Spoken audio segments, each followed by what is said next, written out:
lama-lama setelah 3 kali udah bisa kejar-kejar masih dapat nih. Pas di Bali setelah stem cell terakhir, Prof kejar. Kayaknya aku yang butuh stem cell. Bagi Sulaiman udah kuat banget. Bagi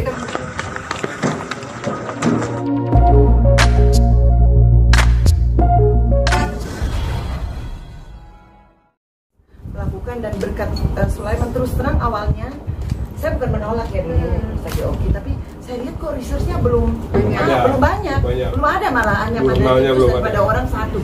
Jadi saya mau Ustaz Oki, namanya dokter, kita itu harus melakukan hal dengan SOP yang benar kan.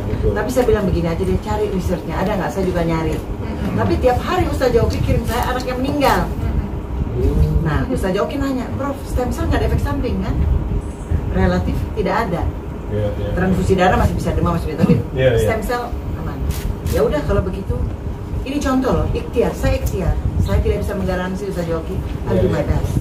Terus saya lakukan, dan setelah dilakukan, nggak tahu siapa wartawan yang itu berapa kali treatment? Ada perbaikan?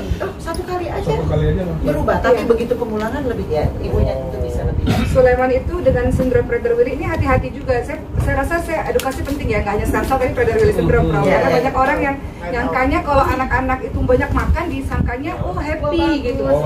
Jangan-jangan itu Prader-Willi syndrome. Salah satu gejalanya ya? Iya. Karena dia tidak tahu rasa kenyang itu seperti apa. Dia akan makan, lama-lama besar. Setelah besar nanti ada diabetes, ada jantung, dan bisa meninggal. Betul. Kelainan pada kromosom nomor 15 yang tidak berpasangan.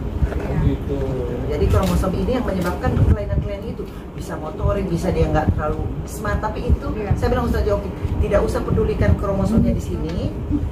Kita potong kompas karena sel punca punya homing effect.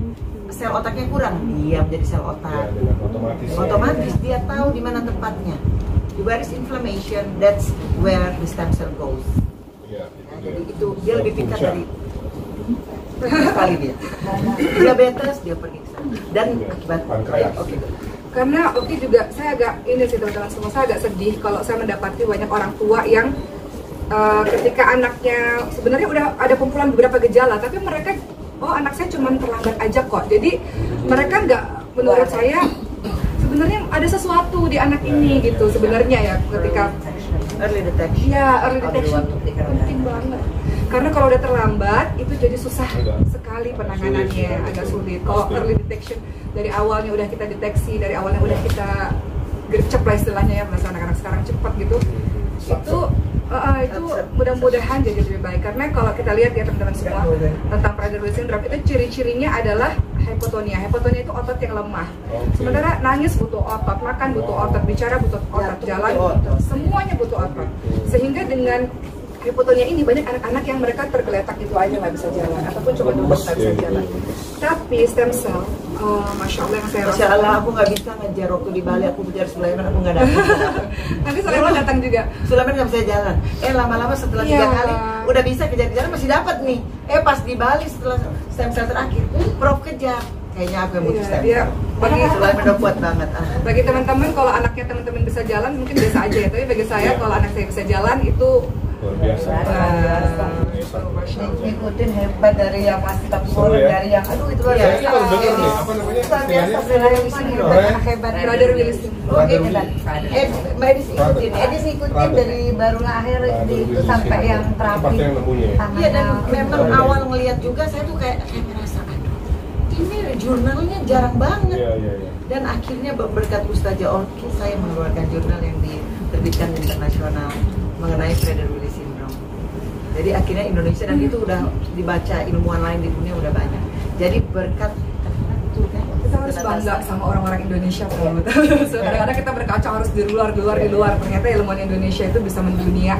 Dan salah satunya jurnal yang ditulis oleh Prof. Debbie sama Dr. Natasha tentang Prader-Willi syndrome jadi pelajaran untuk orang-orang di seluruh dunia, khususnya di Prader-Willi syndrome. Sosialisasikan kata saya aja baru dengar. Makanya harus banyak dibicarakan. Karena ini kan nggak umum ya. Nggak umum, dan akibatnya langka juga. Tapi stem cell mengatasi 80 jenis penyakit loh, jangan salah, bukan cuma termasuk autism. Iya, autism. Nah, waktu itu Ustazah Oki sudah terkenal ya. Tapi maafkan saya tidak tahu bahwa followernya ada yang berapa 20 juta ya. Nah, tahu-tahu setiap banyak sekali anak datang. Saya bukan dokter anak, enggak, saya sudah lihat Sulaiman. Jadi Prof harus stem cell anak saya. Akhirnya sekarang daftar tunggunya bulan September. tahun ini anak-anak September tahun sudah full sekali, dan anak-anak autis alhamdulillah ya. autis sembuh juga. Iya, autis. Karena ya mappingnya ya dokter Natasha, ternyata bukan hanya orang kan kira karena psikologis dia tidak bisa bernol, tidak, ada yang kurang, something wrong kalau dari MRI. Jadi Ustaz Oki nggak hanya menolong Prader-Willi, you have many people. Yang lain tidak mau ngerti kalau saya bilang itu Prader-Willi itu Ustaz Oki. Enggak, dia bilang enggak, itu penyakit anak-anak. Saya mau penyakit.